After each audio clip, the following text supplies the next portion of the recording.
everyone. Welcome to today's 30-minute product demo. These are things that we do every Wednesday at 10 a.m. Pacific, 1 p.m. Eastern. And we're going to introduce people to our platform in a quick 30 minutes, answer some questions, and we feel that that will be respectful of everybody's limited time in the security space. And also, introduce us to more folks who maybe don't have time for a one-on-one demo. So the introduction to NextGen SOAR, that's our SOAR platform here at D3 Security. We're really focused on eliminating SOC burnout, allowing responders to remediate faster, and giving them better alerts so that they can actually spend more time investigating better alerts. So I'm Alex McLaughlin, Director of Marketing here. I have a couple minutes to tell you a little bit about D3 Security, and then I'm going to pass it over to Tom Byrne, our Senior Security Sales Engineer, and he will go through the platform and a few use cases as well. So the thing that you need to know is that D3 is an automation platform that helps busy SOC and CSIRT teams eliminate burnout and rapidly respond to validated threats.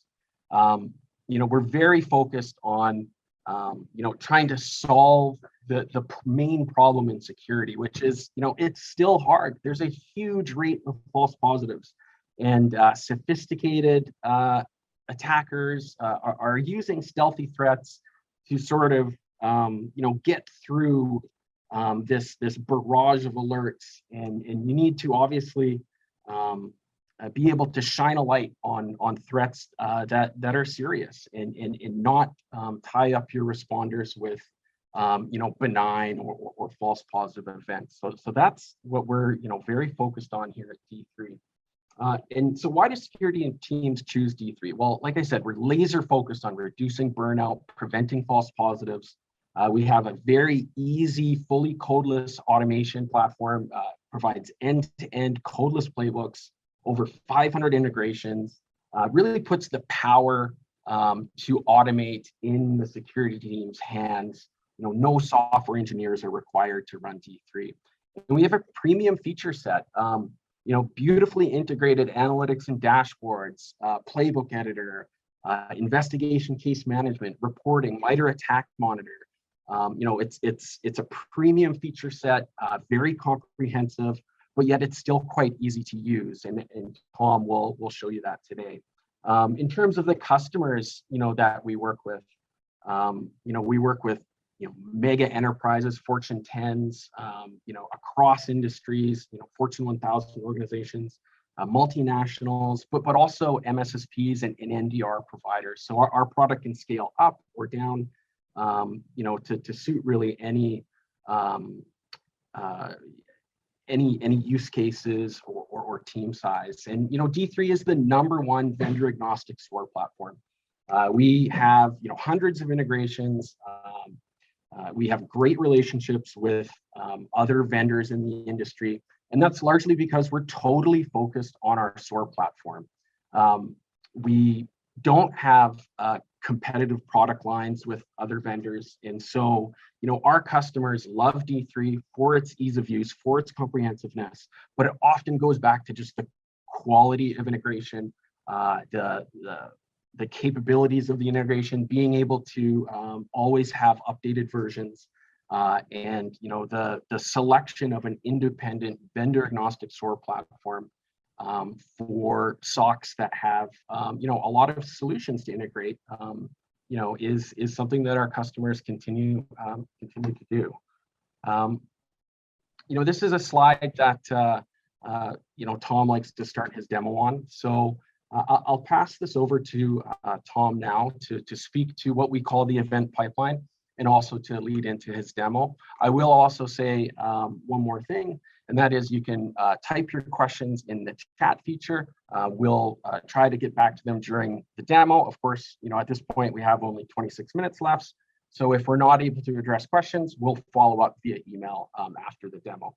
Tom, do you want to take over? Yeah, thanks, Alex. Appreciate that introduction.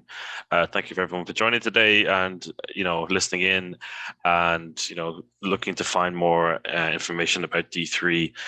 So what we're looking at in front of us here is the event pipeline. Now, to describe the event pipeline, I should probably give you some background to just exactly what D3 as a SOAR tool does when it handles ingestion. We have a two-stage process when it comes to handling our ingestion. We have the event level ingestion, which you're seeing in front of you, and we have our incident level handling. So you'll have your initial ingestion of the events, which are then run through this event pipeline. And once it is deemed appropriate to be escalated to an incident, it'll be pushed on to an incident, and we can have your case management and more thorough playbooks and thorough investigations handled at that level. But for the initial ingestion and a kind of philosophy around handling that initial trigger of an alert from your security tools, we've developed this event pipeline by using our event level playbooks and our event level automation rules to ingest the alert. Firstly, using either a file upload or fetch event with APIs through one of our countless integrations. From there, the event will pass on to the normalization stage, where the artifacts that are within the raw event log are extracted. All your key artifacts such as file names, file paths, file hashes, maybe URLs, IPs, all this sort of stuff is all extracted using JSON parsing. We then use that to be run it through a small level of triaging to determine whether this is worthy of an escalation. We'll do that by using any of your threat intelligence tools that you have at your disposal. As Alex had mentioned, we play nice to everybody. We don't have any kind of onus to any other companies. We're very open to integrating with whatever tools you have available. So in this instance, you could use anything from VirusTotal, Recorded Future, McAfee, anything you like to run these reputational checks with the threat intelligence tools. You'll also be able to do a lot of event correlation, and that happens by using the extracted artifacts to search for correlated incidences across your multitude of different security tools. So as Alex had mentioned about the problems that we face in the industry right now, one of them is, an overlaying of consoles and tools that are kind of all falling over each other to be usable by the analyst. And by using this triaging and this event pipeline, you can correlate these events cohesively into one singular incident. So what would happen here if we had a true positive incident, we'd run a search based on those extracted artifacts to find correlated incidents. So for example, if you had a phishing email attack and someone was to run that file that was on that phishing email, you'd possibly have triggers at your EDR solutions, your firewalls, IPSs, IDSs, and your SIM, or a multitude of different technologies would fire off on alerts. And what that would be able to do is package it all into one singular incident. We also have mappings to our reporting and analytics through this phase as well. And we can also map it to the MITRE ATT&CK dashboard at this stage. So once it's moving on from the triaging stage, where it does this amalgamation of decisions around all these different artifacts, we can either dismiss the event if you find it to be benign, or we can escalate it as well. And they can be auto-assigned to whatever investigator is available at the time. And we have notifications and actions that can be sent out once that's completed. So that's our kind of initial philosophy that comes around event pipeline ingestion. So this is kind of what we use to describe to any of our MSSP clients as the MDR toolkit capabilities for the event pipeline. We have other capabilities that revolve around the R part of the MDR, so for your response. But obviously, this is great for managing all your different tools from the initial ingestion phase in order to become more proactive when you get to the incident level. So this is pretty much the complete automation of the level one investigator, the one who can run the checks that need to manually go to certain consoles or certain open source threat intelligence tools that could take up to 25 to 45 minutes. We can do this in around 2 minutes or less, which will be able to show up a lot more free time for any of your investigators. So we have a couple of use cases. If anybody would like to get any more information on, please reach out to us, of where we've been able to reduce that, time to response and time to action on events so significantly that it's actually freed up a lot of time for your investigators to work on true positive incidences.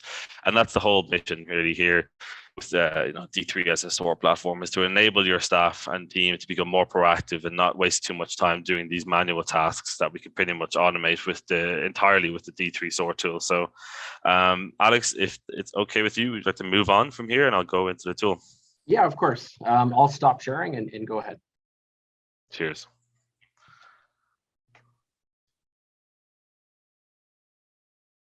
So as we're looking at right here in front of you, I hope everyone can see my screen. This is the investigations dashboard. This is the initial dashboard you'd see when you open up the tool. And if I go over here to the left-hand side, you can see the events and the incidences. And as I said, philosophically, this is how we handle the dealing with the data as it comes through the tool. So as you can see across the top here, we have our other modules.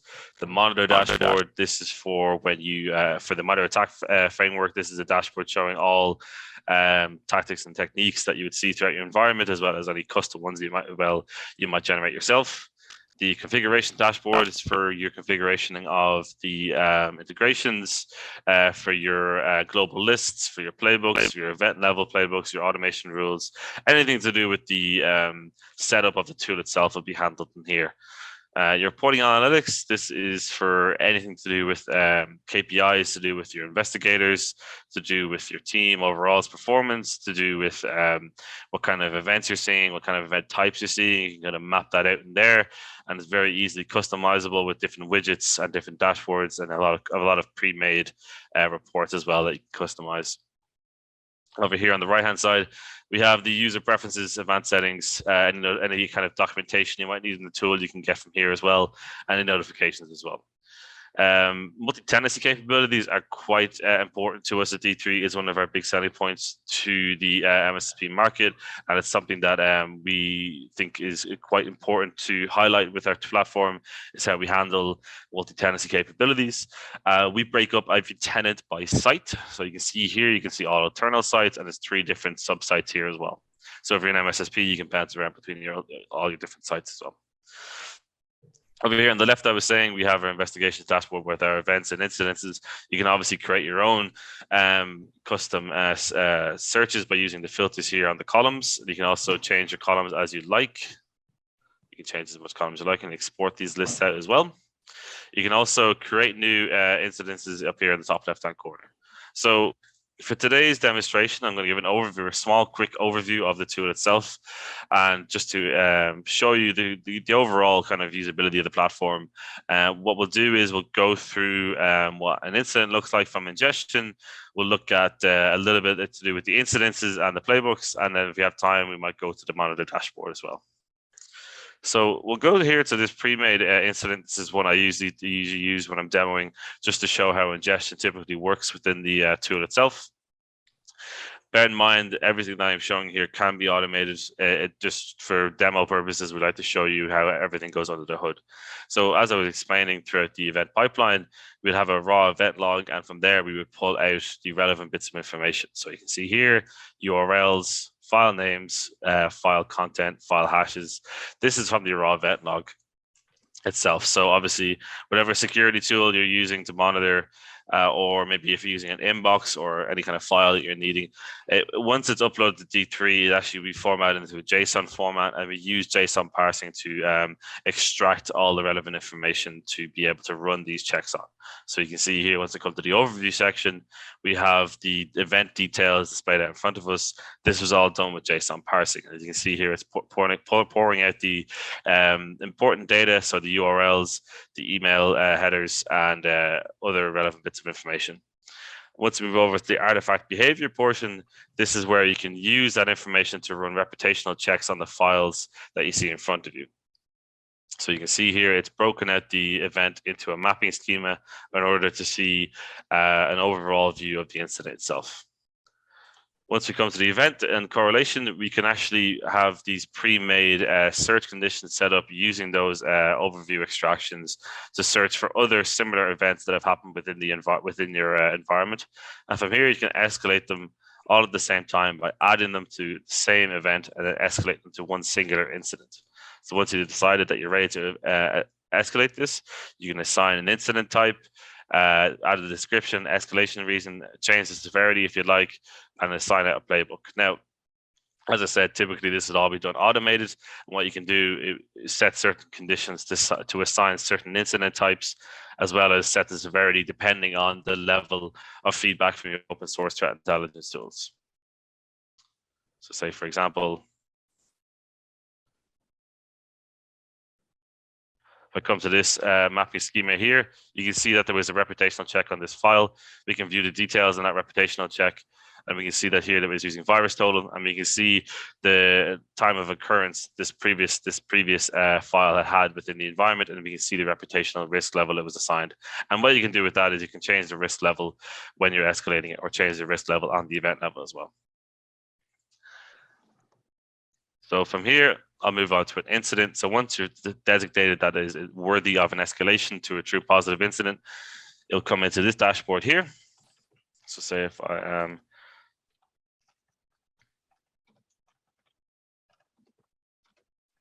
to open up this file here, as you can see, what we have in front of you is the incident overview tab. This is an overall demonstration or case management of the incident itself. We can assign out multiple different incidences into one singular incident. So you can see events and incidences can be correlated here. We also have an investigations team where we can assign out multiple different investigators with read-only access or editable access if you like. And if you're an MSSP, you can assign an account to your client of that particular site, so they get to actually see what's going on within the case management. If you're linked to incidents, as I mentioned, type of files that you'd like to upload. So say, for instance, you'd like to upload a file record of an analysis run by a threat intelligence tool, or if you have an executive summary you'd like to drop in here, or maybe if you have your own playbooks that are manual, let's say, for instance, you have your own knowledge base articles on certain incident types, you can drop that in here as well.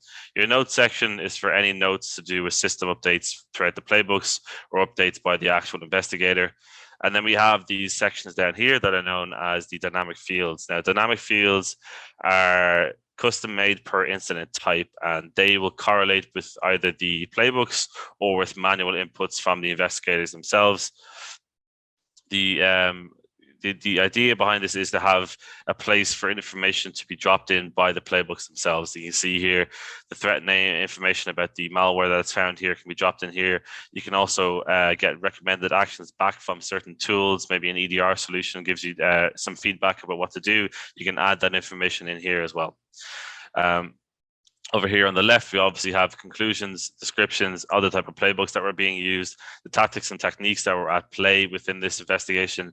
And then up the top, we have our different statuses depending on the incident. We also have capabilities of exporting executive summaries, creating tasks for investigators to complete within your team, or we have ways of running executable commands, which are just the commands that are developed out with the playbooks themselves. So you can pick a number of different integrations that you currently have, and as well as our utility commands in order to run it directly from the tool itself. So for any ad hoc purposes, you can actually run a command from here. We also have the chat functionality down here, so we can chat between your investigators. And then from there, you can be able to coordinate maybe some better investigations on the incident. From here, I'm going to go back. We're going to have a look at the playbook, and I'm going to open up a playbook in the configuration side as well as the case side as well.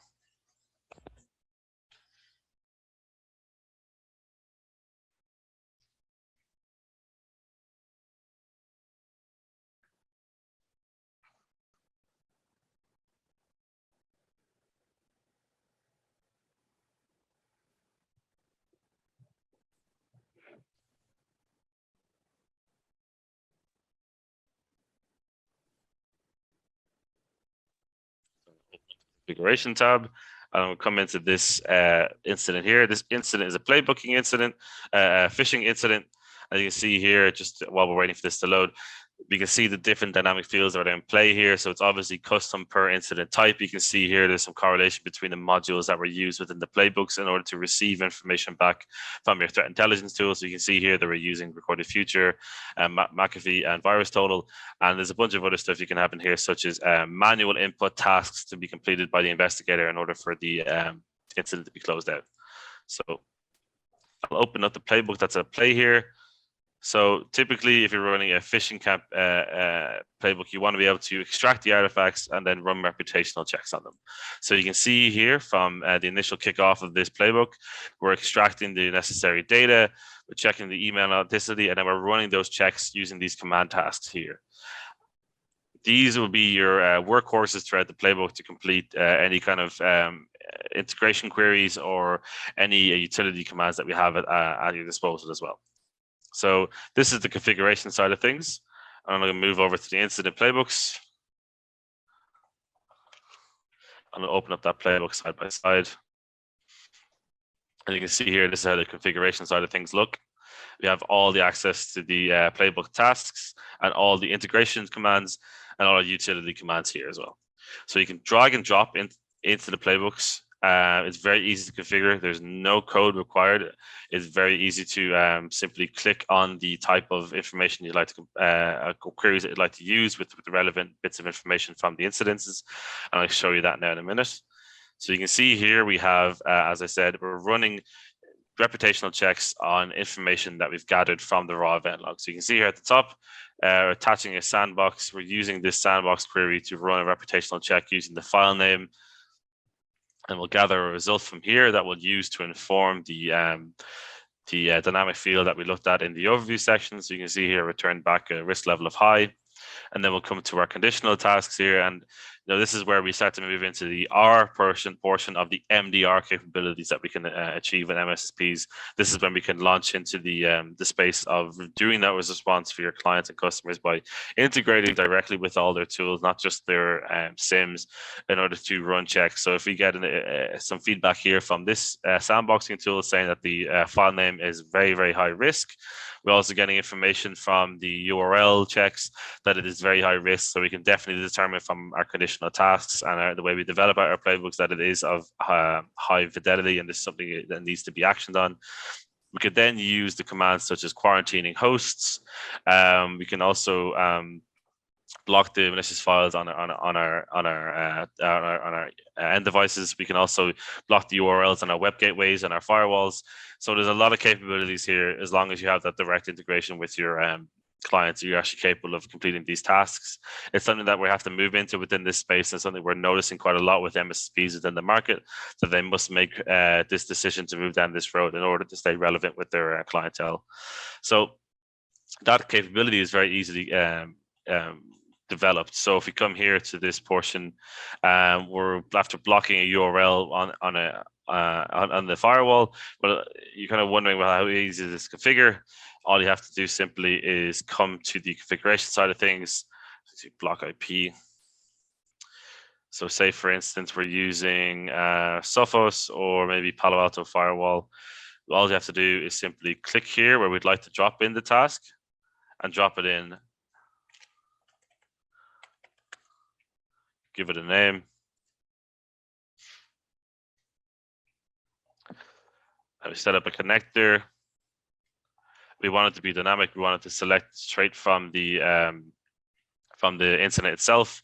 All we have to do is click on what bit of information we'd like to gather. So if we go to the artifact,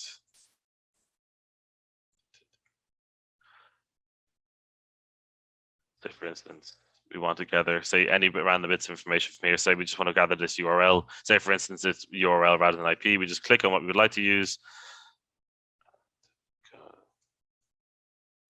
Save, and then it's ready to go. And we can test it out, that functionality out as well. So another good thing about D3 when we've developed our playbooks, we developed a testing module of being able to actually run the playbooks in tandem with previous incidences that you have within your tool in order to make sure that every module works correctly. So you can see here, we can select an old incident and then run a test against this in order to make sure that the tool actually works, the playbook actually works itself. So once you've completed your initial response, you can do some debriefing. You start to searching, or we did a bit of threat hunting, searching for those artifacts throughout the rest of your tools, searching for other instances where this might have happened.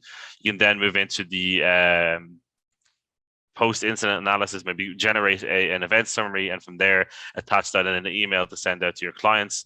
Very easily done, very easily configured. And once that's completed, you can close the incident out.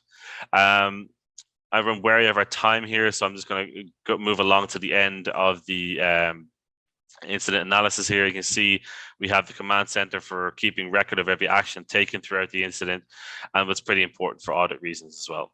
So that's our incident case management. There's a lot more here we can delve into in a further demo, but for now I want to go back and we'll have a look at how we utilize the MITRE ATT&CK framework as well, just to give you a tease, just so you can see what it's like when we have a further demo as well. So our philosophy that comes with using the MITRE ATT&CK dashboard is to use it to not only tag based off of the MITRE ATT&CK framework, but give you the capabilities to tag on future incidences that are unique to your deployment as well. So you can see here, if you see at the bottom of the screen during our look at this suspicious email ticket, there was a tactic and technique assignment due to this URL being as such. So if we come to the MITRE ATT&CK dashboard, what this does is basically it assigns numerical values to the dashboard, so you can actually see the data in front of you, what type of tactics and techniques you're seeing within your environment, so you get a good clear answer to what your overall security posture is. And from here, you're able to create custom tactics and technique based off your own conditions. You can create search conditions based off of what you've seen within your environment to maybe go back over your previous events to see further data as well. And from here, that obviously feeds into your incident page, and then from here we have a database of all the relevant artifacts that have been seen with in your environment as well. So a lot more we can dig into here once we move on to maybe a more intimate demo. But for the moment, I think this is how much we'd like to show you today. I hope you've enjoyed watching this webinar today. I hope you've learned a lot, maybe a bit about what D3 is, what our kind of overall philosophy is, and how we can help your team become more mature and develop out a coherent and comprehensive SOAR platform for yourselves. So thanks very much for listening, and have a good day.